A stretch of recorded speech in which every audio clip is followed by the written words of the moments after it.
I have to say I'm impressed with this college. It's the first, I don't know how many colleges I've talked about over the years, but this is the first one I've ever heard of where it has enough money so that the police can actually tow people who are illegally parked. That's got to be impressive.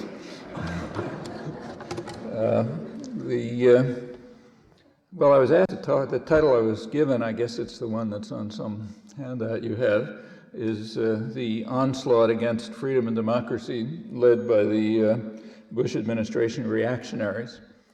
It's always nice to have a nice, neutral title that makes no presuppositions or assumptions, so that'll work, but and being obedient, that's what I'll talk about, though would have been interesting to, maybe there'll be time later to talk about the main concerns of the anti-corporate clearinghouse, which are, in my view at least, a much greater threat to democracy than the topic I'm going to talk about, which is bad enough. This topic, there can easily, for convenience, break it up into two aspects. The domestic and the international aspects of the assault on freedom and democracy, called the defense of freedom and democracy. The domestic side, the first thing that comes to mind is the recent legislation that's been enacted in the last couple of years and the new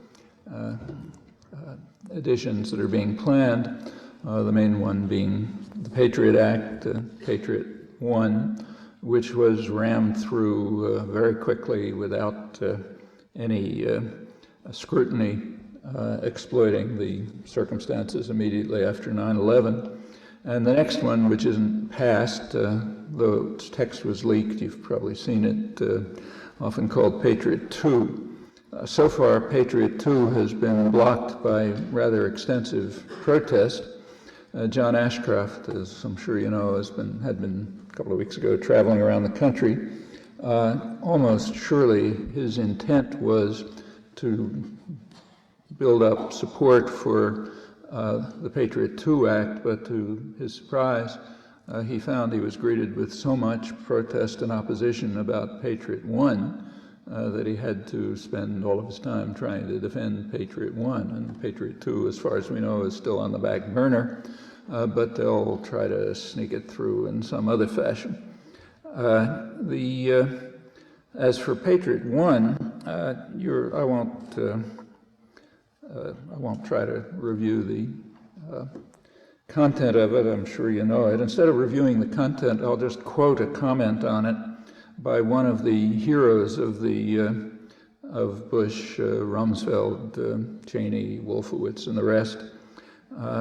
In his words, the power of the executive to cast a man in prison without formulating any charge known to the law, and particularly to deny him the judgment of his peers, is in the highest degree odious and the foundation of all totalitarian governments, whether Nazi or communist. That actually is a pretty exact description of the content of Patriot 1. The man who wrote the words, George Bush looks at every morning. He has a bust on his desk of this revered figure given to him by his friend Tony Blair. The man's name is Winston Churchill, and he was warning about abuses of executive power for intelligence and preventive purposes. The year was 1943, when England was facing annihilation at the hands of the most murderous, brutal regime in history. But nonetheless, Churchill warned severely against the odious practices that are the foundations of all totalitarian governments, whether Nazi or communist, and that are enacted in Patriot 1 under far less onerous conditions. So Churchill's words place the Bush administration in its proper historical context, as their great hero perceives it, I think quite accurately. Well, the act has been implemented, but there's been so much resistance to it that the implementation so far is against vulnerable, weak people. That's bad enough. Could be a lot worse, but they haven't been able to make it worse. It's been upheld by the courts to a large extent, the lower courts at least, who have agreed with the administration claim that the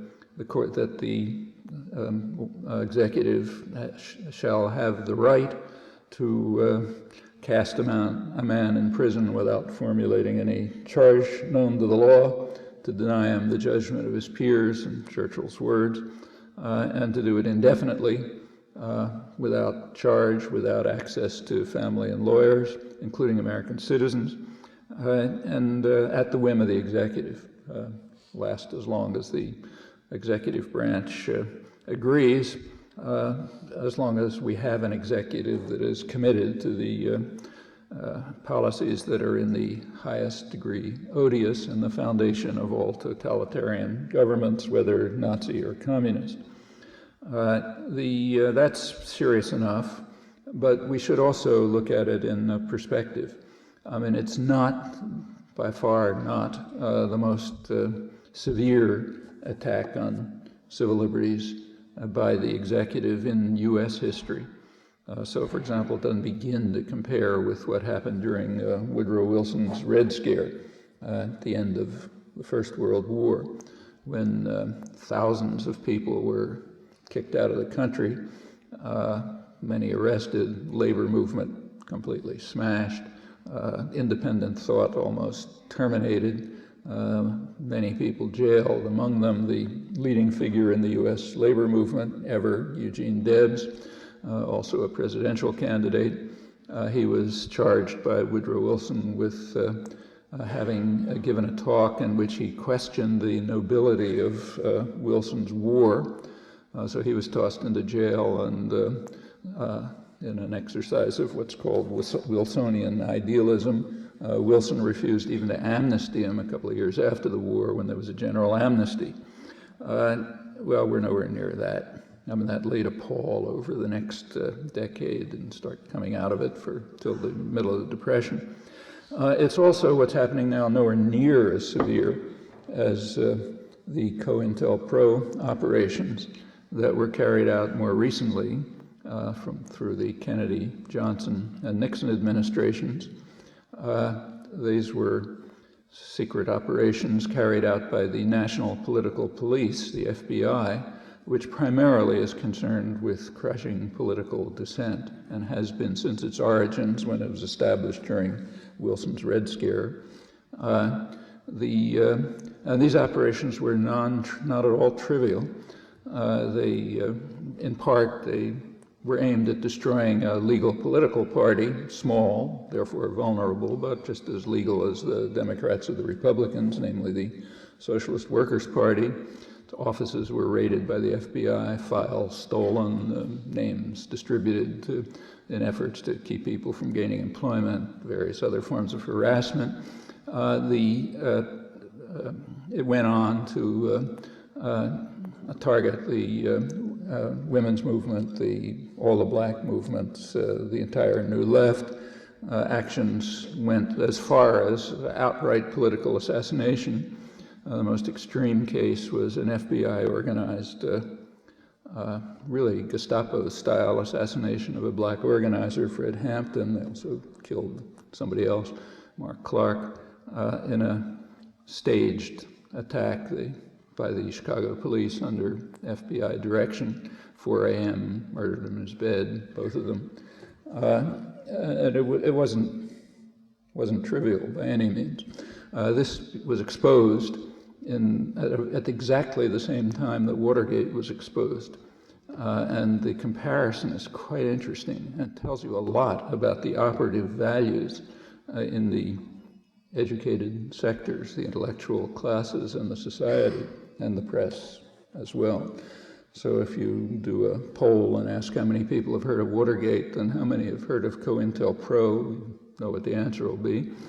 Watergate was simply a tea party as compared with Cointelpro. It was triviality.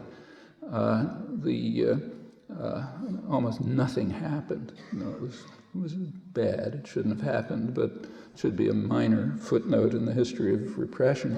However, it was dealt with as if it's destroying the foundations of the Republic, whereas Cointelpro, which was incomparably more serious, in fact, the actions against the Socialist Workers' Party alone were far more serious than the entire Watergate incident, and that was the least of it. It was stopped by the courts. Theoretically, it may still be going on, but it was formally terminated by the courts, and it's of no interest to anyone. So what's the difference between Cointelpro and Watergate? Well, in the case of Watergate, the people who were targeted, nothing ever happened to them, but the people who were targeted were powerful.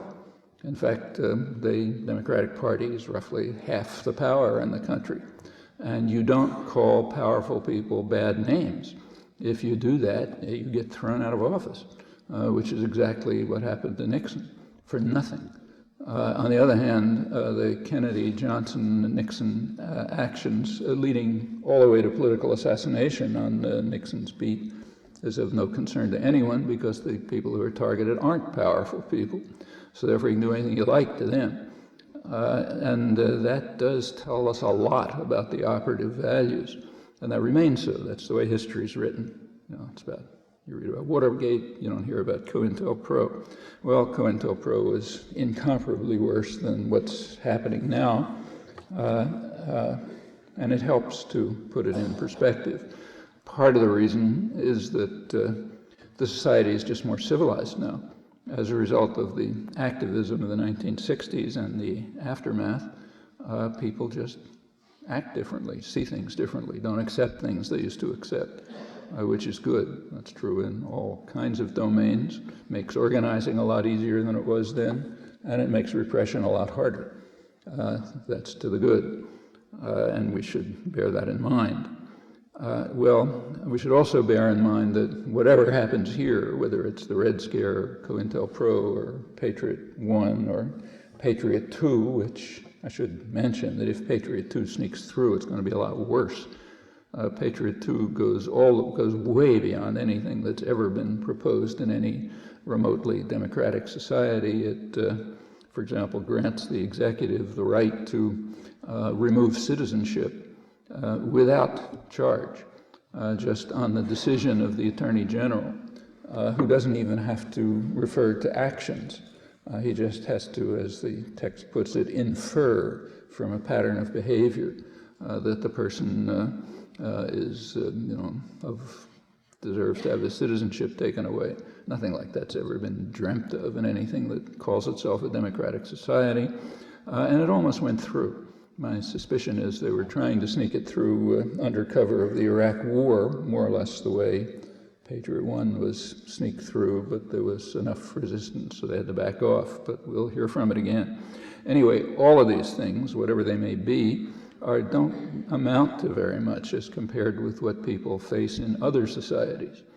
And it's important to bear in mind that, including, for example, just to illustrate, just take the society, the countries that are the leaders in receiving U.S. military aid.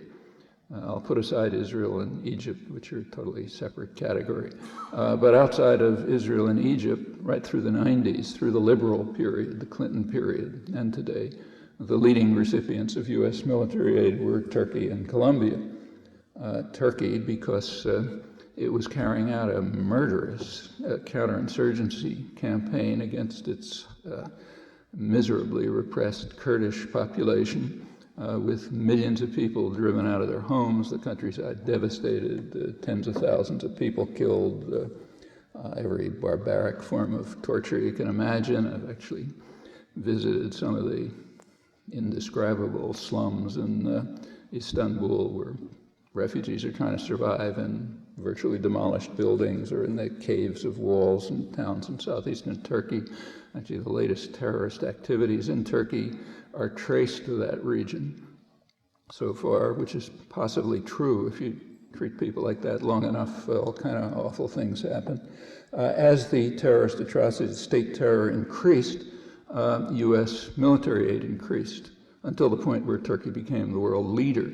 In the year 1997 alone, Clinton sent as much military aid to Turkey as the entire Cold War period combined up to the onset of the counterinsurgency campaign.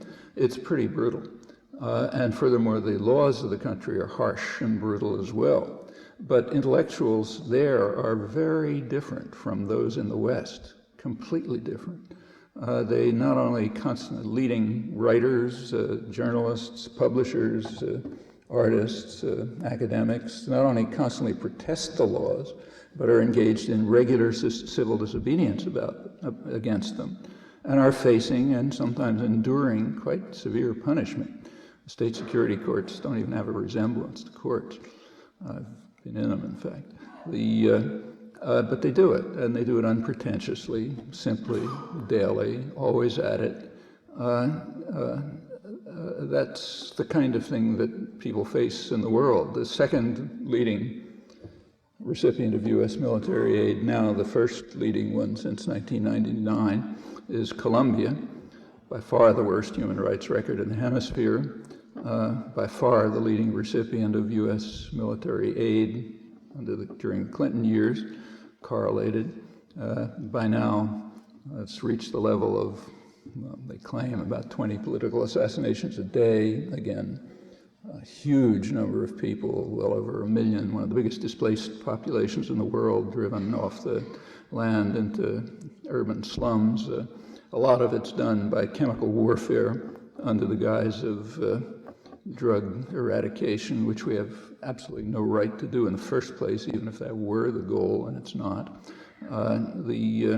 And people there are facing really severe dangers, like the danger of political assassination, constant danger, but they keep at it. Again, priests, academics, human rights activists, lawyers, journalists, they're there every day doing the same things. We should bear that in mind when we think about the threats that people are concerned about here. They're not trivial by any means, but by international standards, they don't amount to much. And that's particularly true in the countries where we're responsible for imposing those conditions, which everyone would know about if in fact, intellectuals here should be humiliated by the regular behavior of their counterparts in countries like, say, Turkey and Colombia, and they would be humiliated by it if they knew about it. But fortunately, we have a free press, so nobody knows about it. And that's not insignificant. Well, there are other facts that nobody knows about thanks to the free press and the educated community in general, of which the press is a pretty fair representation. So everybody knows George Bush's famous statement that right after 9/11, that we are going to treat any nation that harbors terrorists as a terrorist state, meaning we'll bomb and destroy them. Oddly, Bush was not sent to Guantanamo for making that statement because he was calling for the bombing of the United States, clearly and explicitly. There is not the slightest doubt that the United States harbors terrorists. Incidentally, about 2/3 of the population agrees with Bush that we should bomb the United States. 2/3 of the population believes that we should bomb any country, has a right, any country, not just the United States, has a result to attack a country that is harboring people who are planning or executing terrorist attacks against it. Well, that means quite a long list of countries should be setting off bombs in Washington and New York, according to 2/3 of the population. Who are the terrorists who are harbored here? Well, begin right at the top. The administration is almost entirely recycled from the Reagan and Bush 1 administration. They have the honor to be the only administration in the world that has been condemned by the World Court for international terrorism, again, in their war against Nicaragua, which, of course, they dismissed the court judgment and immediately escalated the war. In fact, officially directing their forces to attack what they called soft targets, undefended civilian targets. Vetoed a Security Council resolution affirming the court judgment and calling on all states to observe international law. And in fact, that's sort of the least of it, but that's one case. So yes, there's terrorists continuing to direct policy, but let's just keep to the people who the FBI and the Justice Department call terrorists, just that category. Are we harboring them? Well, all over the country, in fact. Most dramatically, though not only, in Miami, the scene of recent state terror activities, which you probably know about. So take, say, Orlando Bosch, who, according to the FBI and the Justice Department, is responsible for, they identify about 30 terrorist acts, some of them quite severe, like blowing up an airliner and killing 73 people, and a lot of others. The INS was planning to deport him as a threat to the United States. The Justice Department supported that. They said that allowing him to stay in this country is a threat to the national security of the United States. But they were overruled by George Bush #1, who granted him a presidential pardon at the request of Jeb Bush, governor of Florida. So he's living happily in Miami, which of course and continuing to be involved quite openly in planning of execution of terrorist actions, which have been going on it's now on to 45 years. In the early years, directly run from Washington, especially during the Kennedy administration, more recently run by terrorists who we harbor here, which surely gives Cuba, just as it gives Nicaragua, others, the right to bomb the United States, according to George Bush and 2/3 of the population. The terrorist war against Cuba is not at all trivial. It's quite apart from what it's done to Cubans. It almost led to a nuclear war, came very close. It was a major factor behind the missile crisis. Kennedy renewed the terrorist attacks right after the missile crisis and practically up to the day of his assassination. All of this is pretty serious, and it's continuing. And the aftermath is interesting up till today. I mean, humiliating for us, but interesting. We should know about it. So a couple of years ago, the Cubans decided to try to infiltrate the terrorist organizations in Florida to figure out what they're up to, what their plans are. They do carry out regular, constant attacks. And they did. They got a lot of information. The FBI was invited by the Cuban government to go to Havana. They did. They sent some of their top agents to Havana. I think the second highest person in the FBI went to Havana, where they were provided with detailed information, about 1,000 pages, hours of videotapes and so on planning of terrorist actions in Florida, mainly Miami. And they thanked the Cubans for having given them this information about terrorist acts being organized and implemented from U.S. territory, and they acted on it. A couple of weeks later, they did send people to courts and finally prison, namely the ones who had infiltrated the terrorist organizations. They were brought to trial. The government insisted on trying them in Miami because in Miami it's a certainty that you can't have a fair trial. You look at the jury, it was all mad anti-Cuban terrorists.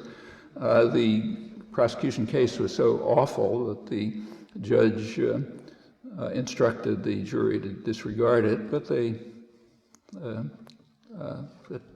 sentenced them anyway, 2 sentenced to life imprisonment, 3 others to long prison sentences. A lot of the time in solitary confinement. The U.S. government won't allow visas for their families to visit them. So for the crime of exposing terrorist actions on U.S. soil, they are now in jail. How many people know about this? Well, Cuba, they certainly know. Latin America, everybody knows. In the United States, nobody knows, except those who are involved in the support committees for the Cuban Five, as they're called.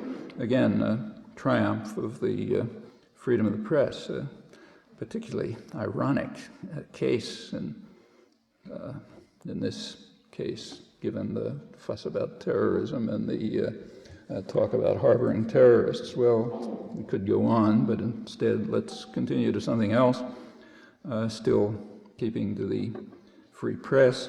The most serious violations that Churchill condemned are not carried out on home soil, but rather in Guantanamo.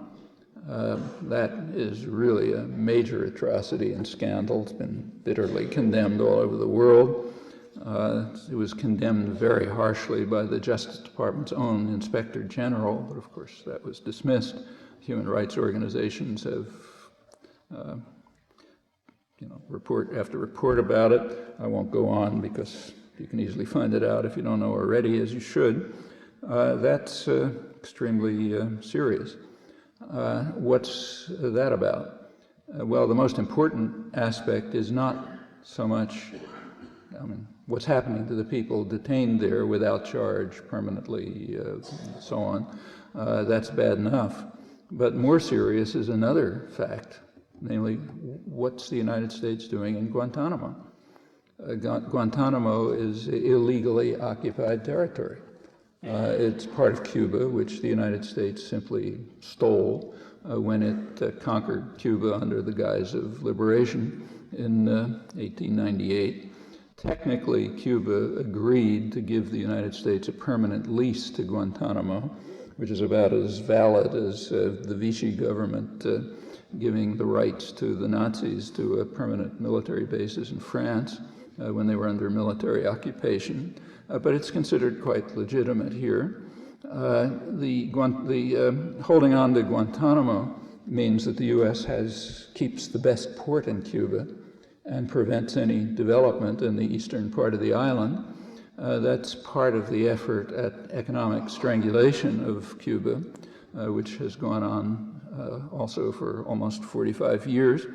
And that's also been bitterly condemned. Every relevant international forum has condemned it. The only reason the World Trade Organization didn't condemn it is because the U.S. refused to allow a European Union case to be heard. It just walked out, said we're not going to listen to it. So that was the end of that one.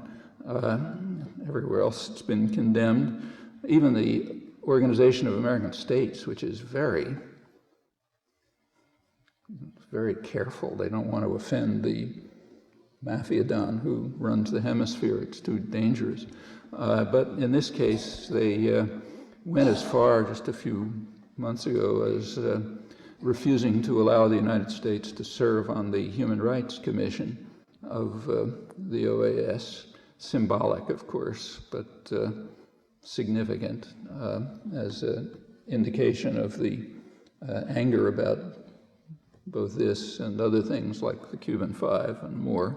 And that's all over the world the same, except here where nobody knows about it. So virtually nobody here knows, again, you can try a poll, that just 2 weeks ago, I guess, the General Assembly of the United Nations once again condemned the illegal economic warfare, this time by a vote of 179 to 3. The 3 were the United States, Israel, which votes reflexively with the United States, and a Pacific island. There was an abstention. Morocco abstained because although most of the countries of the world, all the countries of the West, condemn Morocco's illegal occupation of the Western Sahara, Cuba is the only country that does so in a principled way, so therefore Morocco abstained in the vote. This was barely mentioned in the United States, just as it is almost always barely mentioned, because we're not supposed to know things like that. We're not supposed to know how the world reacts to illegal U.S. actions designed to strangle and, in fact, in this case, also terrorize a country for reasons that are understood. It's a very free country, the United States. We have a huge documentary record. It's all come out triumph of U.S. democracy that we have such records. It's not a triumph of U.S. democracy that nobody knows about it. That's different. That's a condemnation of the educational system and the media and so on. But if you look at the records, which are available, you find the reasons. It had nothing to do with the Russians. It was because of what they called 40 years ago Cuba's successful defiance of U.S. policies going back 150 years, namely to the Monroe Doctrine, which established that the U.S. runs the hemisphere. And Cuba was carrying out successful defiance of this, and therefore they should be subject to massive terrorism, economic strangulation, leading right up to the present. Well, that's what you can know if you want to find out.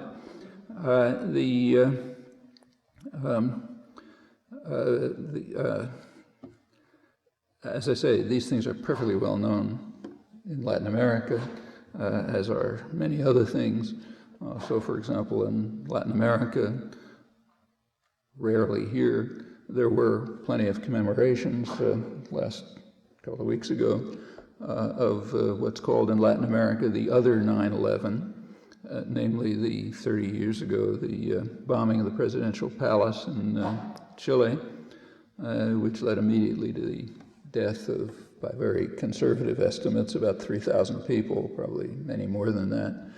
3,000 in Chile would be the equivalent of about 60,000 in the United States, and we might consider it significant if 60,000 people were killed in the United States in a day of terror, but here it's not significant, primarily because the U.S. was instrumental in carrying out the terror, so therefore it didn't happen.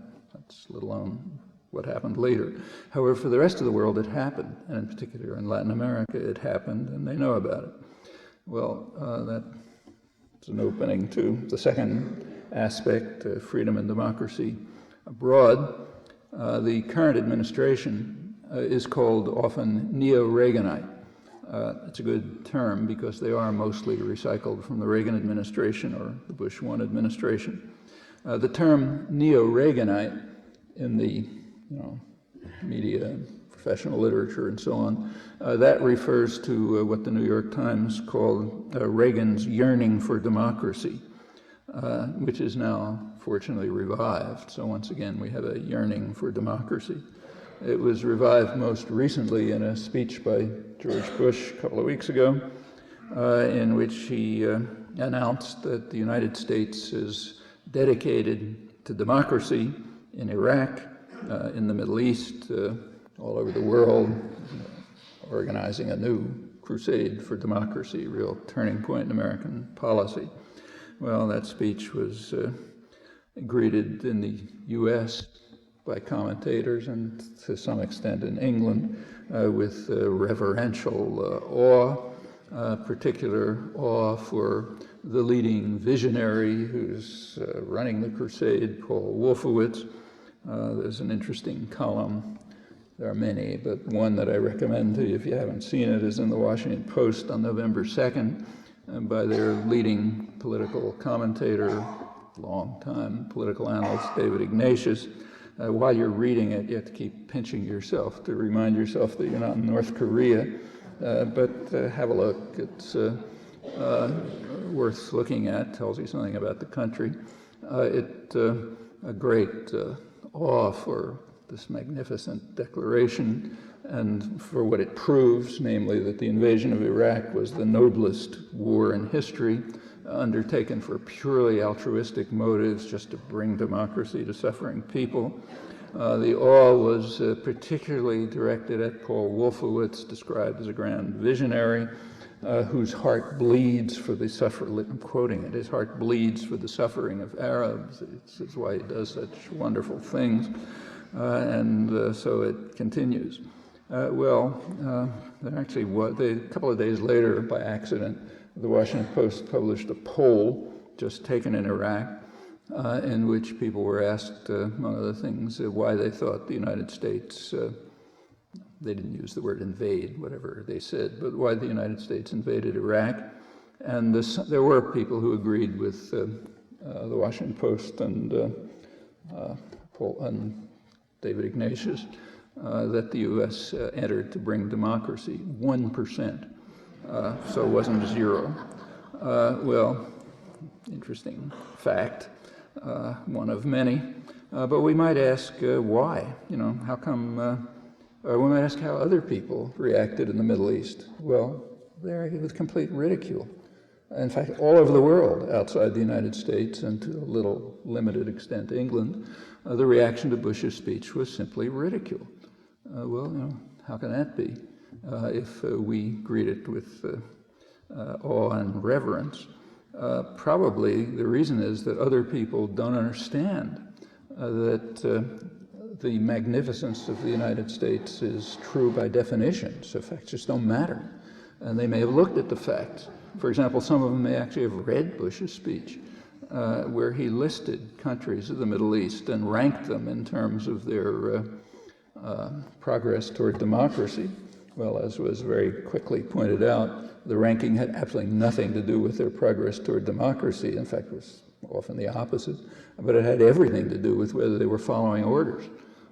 The more they were following orders, the more they were advancing toward democracy, even if they were increasing torture and so on and so forth. Well, people notice that if they're not properly educated like we are. We don't notice it. Also, it really takes a very good education to miss the fact that there is exactly one elected leader in the Middle East. A leader elected in a reasonably fair election, internationally supervised. Everybody said it's a fair election. His name happens to be Yasser Arafat. He's the one elected leader in the Middle East. Well, how does that get treated by the Bush administration and Paul Wolfowitz and their visionary efforts to bring democracy? Simple, kick him out.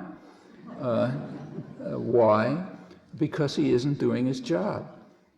He was allowed to take over on one condition, namely that he control the population and permit Clinton and the Israeli government to carry out the settlement and development operations in the occupied territories, which are gradually integrating it under Israeli control and have to continue. In fact, in Clinton's last year, the year 2000, when everyone was falling over themselves about the magnificence of his offers, which were incidentally never, you never saw one single map of the proposal in the United States because it gives the game away.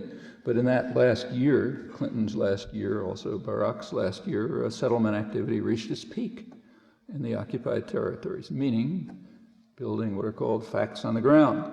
Well, Arafat's job was to keep the population quiet while this was happening. And as long as he did it, he was just fine. Nobody cared how many people he tortured. Nobody cared about the vast corruption, which was enormous. He could do anything he liked, as long as he did his job, keeping the population quiet. When he failed to do that job, to make the slightest bit of difference that he's popularly elected and agreed to be the most popular political figure, it just doesn't matter. Toss him out, bring in somebody who the U.S. wants, who they agreed quite openly, didn't have any political support, but maybe he would do the job. So that's our contribution to democracy in the last few months in the Middle East. Well, not everyone is as well educated and as disciplined as we are. So they look at this and they look at the speech and they fall over, fall into the aisles in laughter. It's one of the problems with lacking education. Another problem they have is that they may have a little historical memory. So, for example, there may be people who can actually remember something as far back as, say, 4 or 5 months ago, when quite an interesting episode took place in the United States. I can't even think of an analog to it. There was a display of brazen hatred and contempt for democracy almost throughout the entire spectrum in the U.S., which I just can't think of anything like it. That was the story right before, during the Iraq War, about old Europe and new Europe. You'll remember that. So old Europe are the really bad guys, like France and Germany. And New Europe are the good guys, like Berlusconi and Aznar, who are the grand Churchillian figures leading the world to democracy, in contrast to also some of the East European satellites were allowed in. They were also grand figures, the former Russian satellites. That's New Europe. What was the criterion that distinguished New Europe from Old Europe? I mean, again, it takes a good education not to see it. It was very precise. Old Europe, the bad guys, are the countries where the governments took the same position as the large majority of the population. New Europe, the good guys, who are leading the way to democracy, are the countries where the leaders overruled an even larger majority of the population in virtually every case and took their orders from Crawford, Texas. So therefore, they're Democrats. And this passed without a comment, almost. Some of the press was a little honest about it, like the Wall Street Journal, which often is more honest. They have a more trustworthy audience, I guess. So they actually quoted the foreign minister of Latvia, who was asked why Latvia went along with the United States when the population was overwhelmingly opposed. And he said, well, you know, we know that you have to say yes, sir, and do what they tell us to do. They've had some experience with that. And so they understand that that's how you get democratic credentials. After all, they were a people's democracy, so they know how democracy works. But for the most part, this passed without any comment. Actually, the most interesting case was Turkey.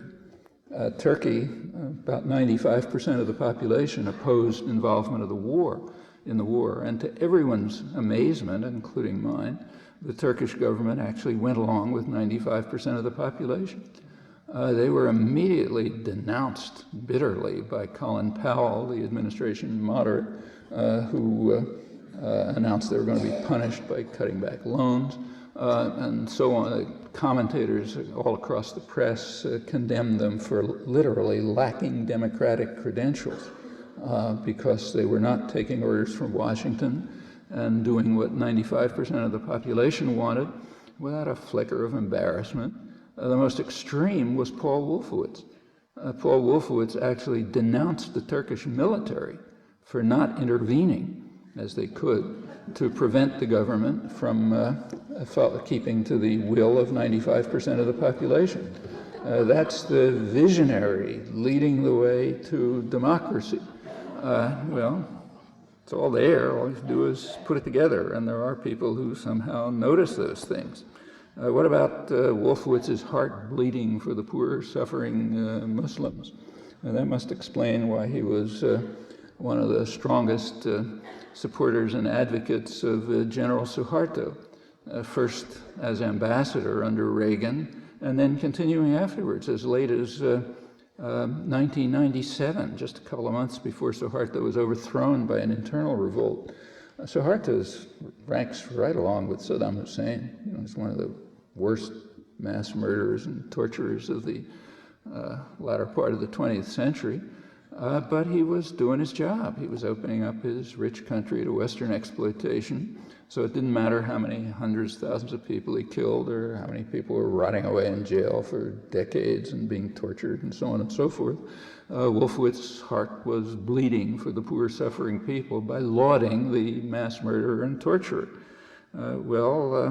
That's not the only part of his history. Maybe other people have memory that goes back a little further to the days when he was in Reagan's State Department with responsibility for Asia. So that meant that he was supporting Marcos, dictator Chun in South Korea, both brutal killers and torturers, and right to the end of their rule. I mean, there's now a reconstruction of history, but if you look at the actual history, yes, that's what it was, right to the end until they simply could not be maintained any longer because they were being overthrown by internal revolt. You can't, however, blame him for some other things. So you can't blame him for supporting Duvalier till the end, or Ceausescu, who was easily the counterpart of Saddam Hussein and was supported right to the day of his final overthrow by the Reagan and Bush administration. It's one of their favorites, in fact. Noreaga, a rather minor thug who they supported, and quite an interesting rogues gallery. Take a look at the people who were supported by the current incumbents in Washington. It's pretty impressive, right to the time that they were overthrown, strongly supported. And the rogues gallery gets new names every day. So not long ago, the ruler of Equatorial Guinea, Obiang, was welcomed in the White House. Again, terrible torturer and killer, but sitting on a large pool of oil. So he was welcomed, and in fact actually had an election in which he won 97% of the vote. Another current favorite is Karimov in Uzbekistan, who's again properly compared with Saddam Hussein, gotten worse and worse since the US started supporting him. Recently the British ambassador was recalled from Uzbekistan because he had the temerity to condemn the dictator and describe, for example, the way he gets rid of his opponents by boiling them to death. So he was taken back to London to teach him some manners. So we can add him. And so it continues without change, right alongside the, the reverence for the new love of democracy and the visionaries carrying it forward. Well, you also can't blame Wolfowitz for the support of the current incumbents for Saddam Hussein. That's Rumsfeld, Powell, Cheney. Bush Administration supported their favorite killer in the region right through his worst atrocities because they didn't care. Now they claim to be upset about them, but not at the time. Continued to support him, provide him with means for developing weapons of mass destruction. Long after the war with Iran, had nothing to do with that. That's another excuse. In fact, they gave the reasons publicly. The reasons were, Bush #1 explained, his administration, the reasons for supporting Saddam after the atrocities, after the war, was our responsibility to American exporters. So it doesn't matter how many people they gas or kill, we have a responsibility to support American exporters. If they want to help them develop weapons of mass destruction, it's our responsibility. If you take a look at the statements, they also added the usual boilerplate about how supporting Saddam Hussein will help improve the human rights situation and bring stability and so on and so forth. All on the public record, right up till the day of the invasion of Kuwait, in fact. Rarely reported, but it's in the public record. And then they returned to support for Saddam in 1991. Now you read, agonized reports of the hideous mass graves that are being unearthed in southern Iraq. Thomas Friedman uses that to demonstrate that it really was a moral war. He's agonizing over the mass graves, which he knew about perfectly well in the spring of 1991. It was perfectly well known. That's when the US authorized Saddam to crush an internal rebellion that might have overthrown him. The reasons were explained in print, for example, by Thomas Friedman, who approved of it, because, as he put it, the best of all worlds for the United States would be an iron-fisted military junta which would rule Iraq just the way Saddam did. He's kind of an embarrassment, but there isn't anyone else who will have to back him. While the main New York Times Middle East correspondent, Alan Cowell, explained that we have to, we're kind of upset about all the slaughter and terror and so on, but there is, he said, a near unanimous view, meaning the US accepts it, that Saddam offers better hope for the stability of Iraq than the people who are trying to overthrow him, meaning we don't want Iraqis to rule Iraq. And if we can't do it, we'd rather have Saddam. All of that's in the papers. You can read it. In 1991, while the mass graves were being filled by Saddam's terror, authorized by the US, now the time has come to agonize over them and to talk about how awful this was, and we have to have the noblest war in history because of it. And no one will be so unkind as to mention what the same people wrote when they knew all about it as it was happening. And they could have stopped it if they'd wanted. Well, another tribute to the discipline of properly educated people. You also can't blame Wolfowitz for Africa. That was the specialty of administration moderates like Colin Powell, for example. During the Reagan administration in Africa, in the countries neighboring South Africa, Angola and Mozambique, in those countries, about 1.5 million people were killed and over $60 billion of damage were caused by South African aggression and atrocities, supported by the United States. That's just during the Reagan years. Congress did impose constraints. It legislated sanctions against South Africa, but the Reagan administration found ways around them, and they were able to increase trade and support for South Africa afterwards.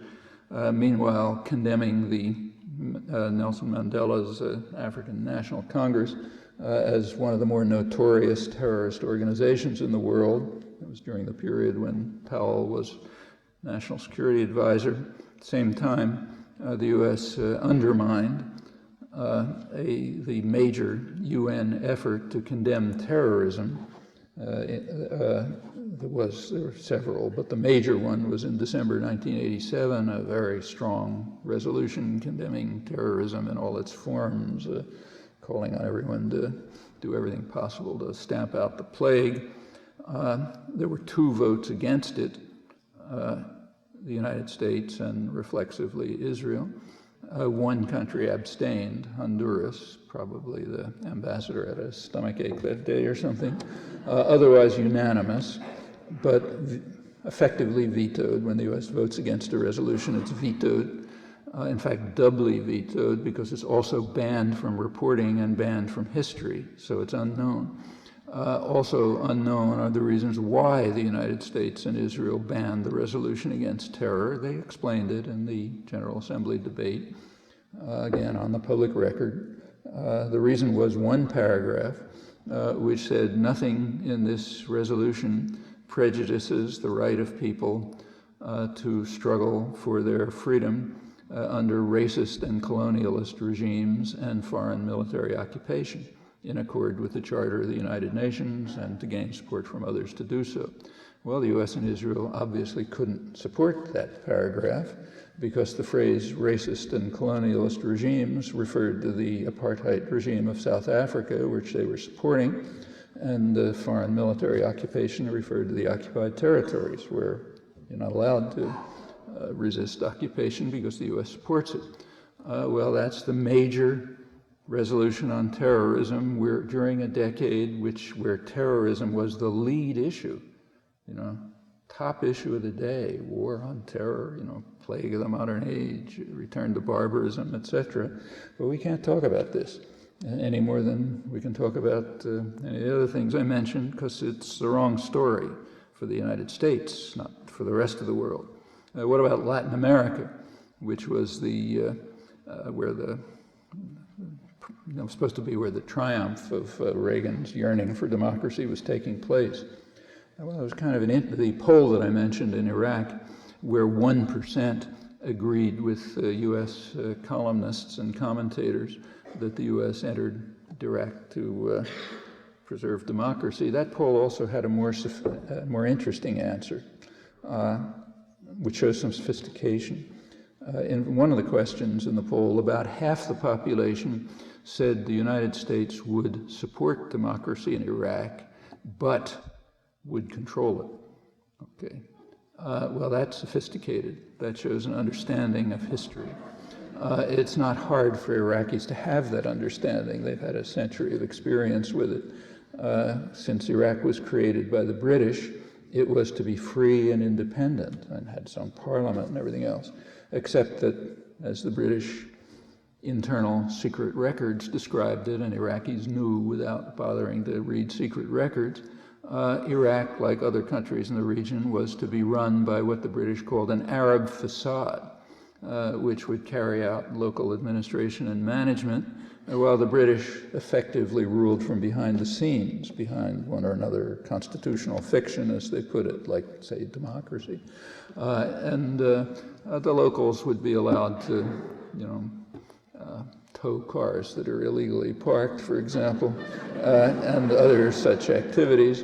But if they ever got out of line, British muscle would be there to make sure they get back into line.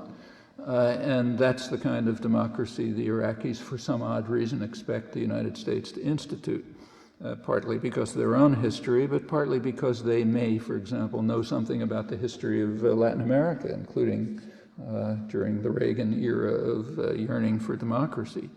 Americans are uniquely unaware of what happened there. It's known in most of the world, not here. Actually, it is known here a little bit. So, for example, there's some important scholarly work on the Reagan yearning for democracy. The most important work on it, in fact, is done by a Latin American scholar, Thomas Carothers, who wrote the main books and articles, who's interesting particularly because he's also an insider. He was working inside the Reagan State Department in their what they call democracy enhancement programs. So he's writing both as an insider and as a scholar describing what happened. He says the policies were very sincere, as I'm sure they were, just as sincere as Stalin's policies of bringing democracy to Eastern Europe. Actually, we have good evidence that those were sincere because the released Russian archives that are coming out, which are mostly pretty boring, do have some interesting things, like the discovery that internally they talked the same way they did externally. So it meant they're probably sincere when they talked about the need to preserve democracy in Eastern Europe, to protect it against fascism and so on and so forth. Yeah, probably very sincere. Carothers is probably right to say that the yearning for democracy was sincere in the Reagan State Department, but he says it was a failure. He also is honest enough to point out that it was a systematic failure in a very striking way. In the southern cone of Latin America, Brazil, Argentina, Chile, in the southern cone where the United States had least influence, there was progress toward democracy, which the Reagan administration opposed every step of the way, but finally had to accept because it was just taking place anyway.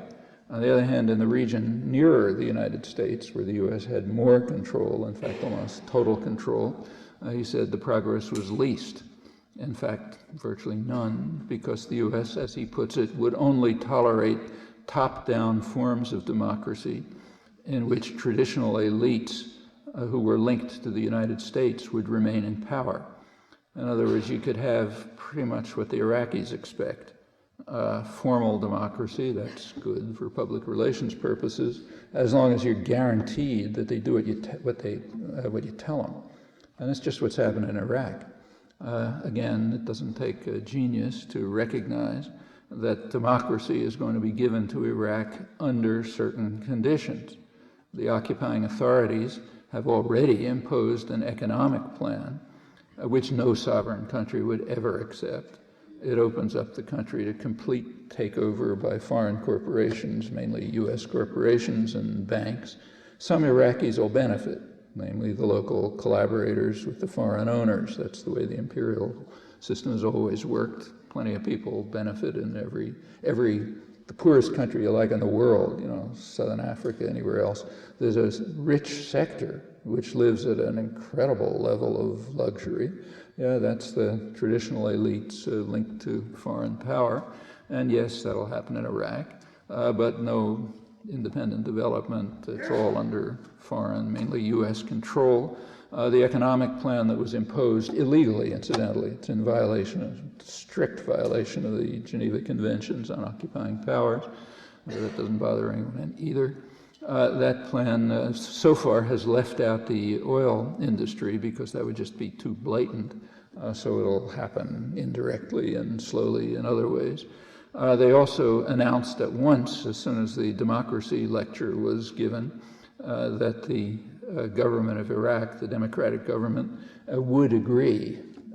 And wouldn't have any choice about it, to what amounts to a status of forces agreement of the usual sort, guaranteeing the right of American military forces to stay there as long as they like, and to establish military bases there, permanent military bases, right at the heart of the oil-producing region.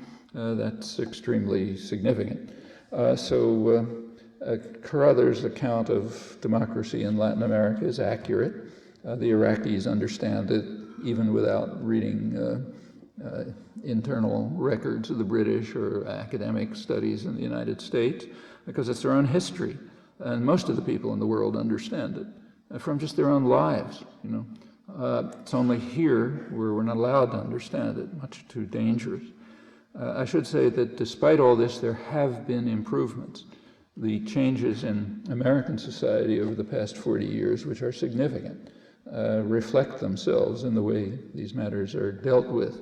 So, for example, no American president today could possibly carry out the kinds of terrorist atrocities in, say, Cuba, that Kennedy could carry out without anyone batting an eyelash. The country is just too civilized. And there's interesting examples, very striking examples, which ought to be on the front pages of the newspapers, but you can figure out even though they're not there. So take Brazil, the most important country in Latin America. They just carried out an achievement which is quite astonishing, and from which we ought to try to learn something if we're actually interested in democracy. They carried out an achievement in democracy which is unimaginable in the United States. The popular movements developed over the past 20 years under very harsh conditions. It's a brutal and repressive state, and they overcame not only harsh repression, but tremendous concentration of capital and of media, much beyond what we have, and elected their own president, who happens to be a very impressive figure. Nobody remotely like him in the US political system or the West anywhere. And they did it. That's a democratic achievement, which we can't imagine. In the United States, most of the population is well aware that elections are bought. You don't have people who represent the public. But in Brazil, they can do it. Well, again, that's something, for one thing, that would make us feel humiliated, but also from which we could learn if anybody cared about democracy.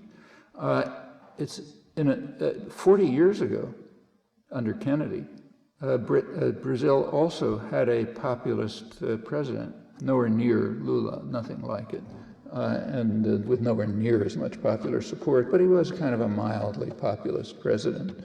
Well, at that point, the Kennedy administration organized a military coup, which took place immediately after the assassination, but had already been placed in motion by John F. and Robert Kennedy, which instituted what's called a national security state, neo-Nazi state, torture, repression, violence. Brazil's an important country, so it had a domino effect throughout the continent. One of the effects was the other 9/11, which was one of the other military coups that followed in this, and they got rid of him. That threat was overcome. Today, there's no military coup planned in Brazil, though the threat to U.S. corporate and power interests is much greater. Why? Well, there are a number of reasons, and they're worth thinking about. One reason is that the population of the United States wouldn't tolerate it any longer, nor would the Brazilians, but we're talking about ourselves, which is what matters to us. People here would not tolerate a Kennedy-style military coup establishing a neo-Nazi state. It's just become too civilized, thanks to the activism of mostly young people in the 60s and the following years. It's one reason why the 60s are so bitterly condemned and denounced in the liberal press. So, for example, last Sunday's New York Times book review, but constantly. They're hated because they civilized the country. They got people involved in women's rights and environmental issues, opposition to aggression and violence. I mean, all kind of horrible things happened then. No wonder it's denounced. But it did change the country. a lot, and people would not accept a Kennedy-style terrorist war or a Kennedy-style military coup. Those are not possible now, fortunately. That's progress. But there's another reason why there's no plan for a military coup. It's not needed.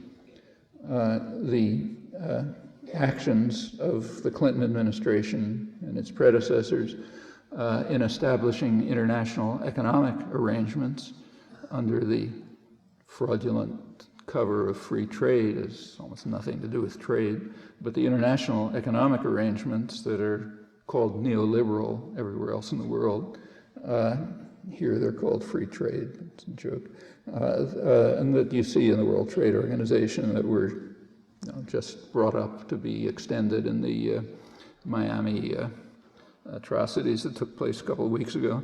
Those arrangements are very effective. They began around 30 years ago with the breakdown of the post-war international economic system, first by liberalization of capital flow and deregulation of currencies. Now, it was well understood that control over capital flows is critical to democracy. Keynes pointed out 70 years ago that unless there are controls over capital, as he put it, the experiment with democracy in the West is seriously in danger. And the reasons are obvious. When you have free flow of capital, free speculation, that creates what international economists call a virtual Senate of investors and lenders who carry out a moment-by-moment referendum on government policy.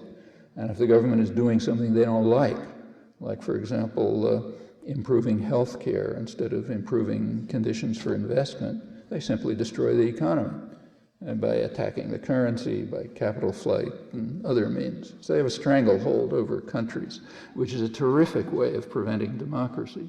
In fact, those rules on capital controls and regulated currencies were instituted after the Second World War in order to permit what we call welfare states, social democratic policies, give some range for governments to carry out policies which had enormous popular support after the war. It's taken a long time to break that down. It's slowly being broken down by corporate capital concentration, but it's taken time. One of the methods is to free up capital flow, break down financial controls, but there are others. Every element of the neoliberal package of what they're selling in Miami is intended to undermine democracy very explicitly.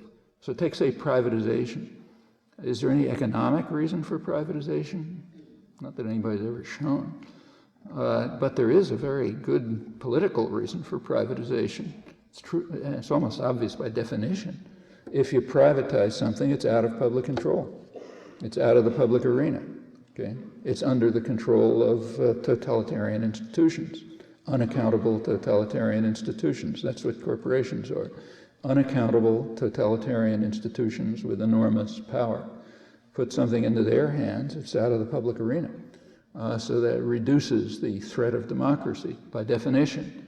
When it extends to what's called trade and services, mentioned before, things like water, then you're finished. Services means anything that any human being could be interested in, like water, for example, or health, or education, or roads, or name it. Anything that we care about is services. Trade and services is a euphemism. It means privatization of services. It means handing them over to totalitarian institutions that are unaccountable to the public. That's what trade and services means. As you push through trade and services, you narrow the public arena. You continue with this, you can end up with formal democracies. And in fact, you don't even need terror anymore, or even control of opinion. You need nothing, because there's no public arena left. There's nothing for people to make decisions about. It's all in the hands of tyrannical institutions which are effectively unaccountable to the public. Well, that's called neoliberalism. It's also harmful to the economy, but that's secondary. Those are the methods. That's what's being discuss, that's what's at issue in places like Miami and Cancun and so on. Well, at this point, we're up to the major methods of controlling and undermining democracy, which have to do with the main mission of the organization that's running this event, corporate control. Obviously, the most powerful institutions in the modern world, plenty to say about them. Now we're at the heart of the problem, but now I'll stop. It's not about the title that was announced. Okay.